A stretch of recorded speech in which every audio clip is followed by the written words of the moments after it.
السلام علیکم، عید مبارک۔ آپ سب کو عید کی بہت بہت خوشیاں مبارک ہوں۔ آج عید الاضحیٰ کا مبارک دن ہے۔ سوچا اس موقع پر آپ سے تھوڑی سی گپ شپ ہو جائے۔ تو گپ شپ کیا کریں گے آج؟ چلیں ایک قصہ ہے وہ آپ کو سناتا ہوں۔ یہ چند سال پہلے کا قصہ ہے۔ ایسے ہوا کہ کچھ یار دوست بار بار کہا کرتے تھے کہ فلاں ڈاکٹر صاحب سے ملنا ہے، ان کے کلینک پہ چلے جائیں، ان سے ذرا گپ شپ ہو جائے، ان سے باتیں ہو جائیں، ان کا کلینک دیکھیں۔ تو خیر ایک دن چلے گئے۔ ایک مارکیٹ میں بیسمنٹ میں 3-4 دکانیں ملا کر ایک اچھا خاصا کمپاؤنڈ بنایا تھا اور بڑا خوبصورت کلینک تھا۔ صوفے وغیرہ رکھے تھے، الٹرا ساؤنڈ مشین بھی پڑی تھی، 2 کمپیوٹر بھی پڑے ہوئے تھے اور 3 الماریاں تھیں جہاں تک مجھے یاد ہے۔ اور ان الماریوں میں اتنی موٹی موٹی بڑی بڑی کتابیں بھی پڑی ہوئی تھیں، بڑی باروب سی جگہ تھی۔ بہرحال بیٹھ کر ادھر ادھر دیکھا، ڈاکٹر صاحب سے سلام دعا کر کے گپ شپ شروع ہوئی۔ تو میں نے ایک سوال پوچھا۔ اس وقت ڈاکٹر صاحب نے BHMS کیا ہوا تھا۔ میں نے پوچھا ڈاکٹر صاحب یہ BHMS کرنے کا کیا فائدہ ہے؟ تو جواب دیا کہ بعض اوقات ہمارے پاس کوئی ڈاکٹر صاحب بھی بطور مریض آ سکتے ہیں۔ میں نے کہا جی ہاں آ سکتے ہیں، بلکہ آتے ہیں۔ تو کہنے لگے کہ ایسے ہوتا ہے کہ مثلا ڈاکٹر صاحب کہتے ہیں سلپنجائٹس، تو پھر ہمیں پتہ نہیں ہوتا کہ سلپنجائٹس کیا ہے۔ میں نے کہا اس میں پریشان ہونے کی والی کون سی بات ہے؟ ہمیں سلپنجائٹس کا پتہ نہیں ہے، ڈاکٹر صاحب سے کہہ دیں گے کہ بھئی سلپنجائٹس کا مجھے کوئی علم نہیں ہے۔ ظاہر ہے ڈاکٹر صاحب کو بھی ہومیوپیتھی کا کوئی علم نہیں ہے، وہ بھی ہومیوپیتھی کے بارے میں کچھ نہیں جانتے۔ ایلوپیتھی کے بارے میں تو پھر بھی ہم تھوڑا بہت جانتے ہیں، بلکہ عام عوام جو ہے وہ بھی میڈیسن کے بارے میں تھوڑا بہت جانتے ہیں، اور سیلف میڈیکیشن بھی لوگ کرتے رہتے ہیں۔ ٹھیک ہے، تو میں نے کہا اس میں پریشان ہونے والی تو کوئی خاص بات نہیں ہے۔ کہنے لگے کہ یہی وہ فرق ہے نا کہ پھر ہمیں پتہ نہیں ہوتا کہ سلپنجائٹس کیا ہے۔ جب میں نے ڈاکٹر صاحب کا جائزہ لیا تو انہیں خود بھی سلپنجائٹس کا کوئی خاص پتہ نہیں تھا، صرف نام سنا ہوا تھا۔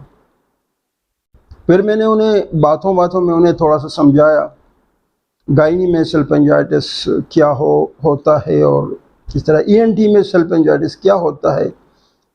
تو کہنے لگے کہ یہ تو آپ کو آتا ہے، یہی وہ چیز ہے نا۔ میں نے کہا یہ مجھے آتا ہے یا نہیں آتا اس سے کوئی فرق نہیں پڑتا، میں تو یہ معلوم کرنا چاہتا ہوں کہ سلپنجائٹس کو سمجھ کر ہم کیسے علاج کر سکتے ہیں۔ سلپنجائٹس کے نام پہ تو ہم کوئی میڈیسن نہیں دے سکتے، تو اس کا فائدہ کیا ہوا؟ بہرحال ڈاکٹر صاحب کو پھر بعد میں الگ کر کے میں نے انہیں کہا کہ دیکھیں ڈاکٹر صاحب، آپ ہومیوپیتھ ہیں، ہومیوپیتھ بنیں، یہ ایک پروفیشن ہے۔ اسی پروفیشن کی بدولت اللہ پاک نے آپ کو ایک مقام دیا ہے، لوگ آپ کو پہچانتے ہیں، اور اسی پروفیشن کی بدولت آپ رزق حلال کما رہے ہیں۔ چاہے آپ BHMS ہیں، چاہے آپ BHMS ہیں، چاہے آپ نے کوئی ڈائریکٹریٹ کیا ہوا ہے، چیز تو ایک ہی ہے، بنیاد تو ایک ہے، چاہے آپ صرف BHMS ہی کیوں نہ ہو۔ اصل میں اس چیز کو سمجھنا ہے۔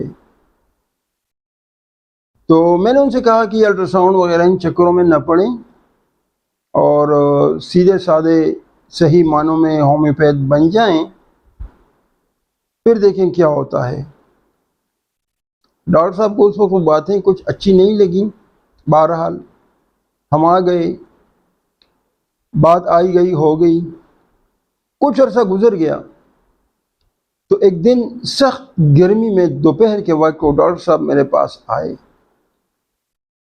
پریشان بھی تھے اور مجھے کہنے لگے کہ بہت کم رقم انہوں نے بتائی کہ میں اتنے پیسے لے کر الٹراساؤنڈ کرتا ہوں، مریض بھیجا کریں۔ مجھے دکھ بھی ہوا اور بڑا افسوس بھی ہوا۔ میں نے کہا دیکھیں ڈاکٹر صاحب، اس وقت آپ کو میری باتیں ٹھیک نہیں لگی تھیں، آپ نے برا منایا تھا، اگر آپ مان لیتے نا تو آپ یقیناً آج ایک اچھے ڈاکٹر ہوتے۔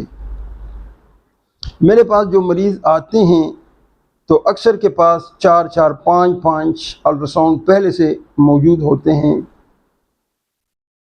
اس کے باوجود اگر میں انہیں ایک اور الٹراساؤنڈ کروانے کے لیے بھجواتا ہوں تو یہ تو کسی طرح سے مناسب نہیں ہے۔ دوسری بات یہ ہے کہ الٹراساؤنڈ پہ ہم نے ٹریٹمنٹ کیا کرنا ہے، الٹراساؤنڈ دیکھ کر ہم کیا کر سکتے ہیں؟ ٹھیک ہے، ہم نے تو پھر بھی مریض کی ہسٹری لینی ہے۔ اگر آپ ایلوپیتھی کی بات کرتے ہیں تو ایلوپیتھی کا طریقہ کار ہی یہی ہے۔ آج کل آپ دیکھتے نہیں ہیں 2 3 4 5 ٹیسٹس لکھ کر دیے جاتے ہیں، ایچ پائلوری، ٹائفیڈاٹ اور S G P T, blood C P, آپ دیکھتے نہیں ہیں یہ ہر مریض کو تقریباً لکھ کے دیے جاتے ہیں۔ تو ایلوپیتھی میں تو طریقہ کار یہی ہے، وہ ٹیسٹ دیکھ کر ان کی بنیاد پر ڈاکٹر صاحب میڈیسن کا انتخاب کرتے ہیں اور کچھ پرسکرائب کرتے ہیں۔ ہومیوپیتھی تو نسبتاً سستا علاج ہے اور اس میں ہم ان فالتو ٹیسٹس وغیرہ سے، X ray, ultrasound, C T scan, M R I سے مریضوں کو بچاتے ہیں، یہ پیسے ان کے ضائع نہیں ہوتے۔ اور دوسری بات یہ ہے کہ جو مریض آ بھی جاتے ہیں تو ان کے پاس یہ سب کچھ پہلے سے موجود ہوتا ہے، تو دوبارہ کروانے کا کیا فائدہ ہے، میری سمجھ میں نہیں آتا۔ تو ڈیئر اسٹوڈنٹس، کہنے کا مقصد یہ ہے، میں دیکھتا ہوں کہ جو اسٹوڈنٹس ہومیوپیتھی پڑھتے ہیں اور پھر یہ فارغ ہو جاتے ہیں تو ان میں سے تھوڑے سے ہوتے ہیں جو پریکٹس شروع کرتے ہیں، باقی ادھر ادھر چلے جاتے ہیں، اپنے دوسرے کام وغیرہ کرتے رہتے ہیں، ہومیوپیتھی سے پھر ان کا کوئی رشتہ ناتا نہیں رہتا۔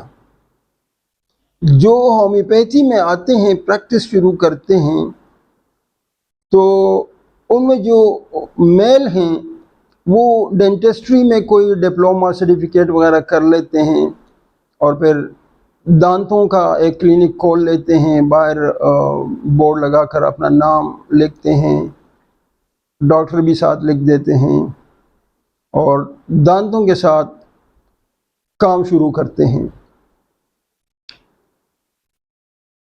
خواتین میں نے دیکھا ہے کہ جو فیمیل ہیں وہ اکثر گائنی کی طرف جاتی ہیں، میڈ وائفری میں یا ایل ایچ وی وغیرہ کا کوئی سرٹیفکیٹ لے لیتی ہیں، الٹراساؤنڈ میں ڈپلوما وغیرہ بھی کر لیتی ہیں اور پھر ایلوپیتھک پریکٹس شروع ہو جاتی ہے ان کی، باہر بورڈ لگا ہوتا ہے ڈاکٹر فلاں فلاں، ٹھیک ہے۔ تو آپ کریں، میں نہیں کہتا کہ آپ یہ نہ سیکھیں، یہ چیزیں سیکھیں اور بہت اچھی طرح سے سیکھیں، لیکن ذہن میں یہ بات رکھیں کہ آپ ہیں ہومیوپیتھ، آپ نے وہاں پر ہومیوپیتھک ٹریٹمنٹ کو متعارف کروانا ہے اور اس کے فائدے لوگوں کو بتانے ہیں کہ یہ ٹریٹمنٹ کرنے سے آپ کو فائدہ کیا ہے، بجائے اس کے کہ آپ ایلوپیتھی لکھنا شروع کر دیتے ہیں، میڈیسن وہی دیتے ہیں، سب کچھ ایلوپیتھی کا کرتے ہیں، باہر نام کے ساتھ ڈاکٹر لکھا ہوا ہوتا ہے، تو یہ تو ہومیوپیتھی کی بدولت لکھا ہوا ہوتا ہے نا۔ تو دیکھیں یہ ایک پروفیشن ہے.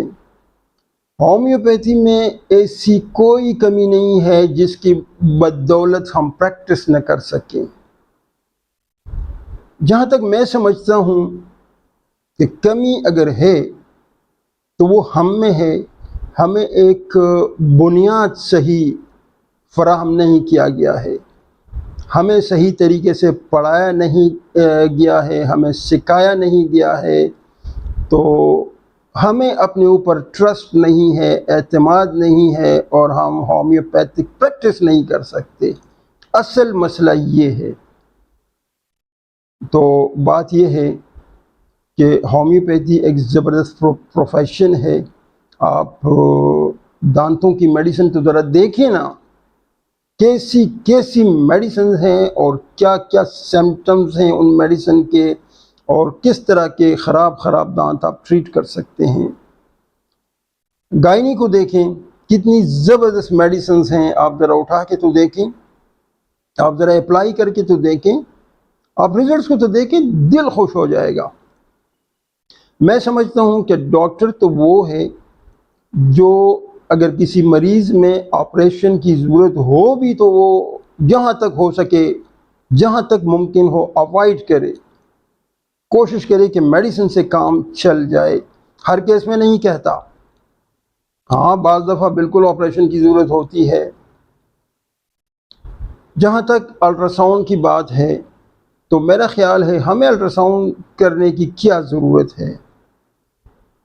ایک سے بڑھ کر ایک اچھے سونالسٹ موجود ہیں. تو اگر ہمیں کسی مریض میں الٹراساؤنڈ کی ضرورت ہے بھی تو ان کے پاس بھیج دیں گے نا، وہ رپورٹ دے دیں گے اور بڑا قابل اعتماد رپورٹ دے دیں گے.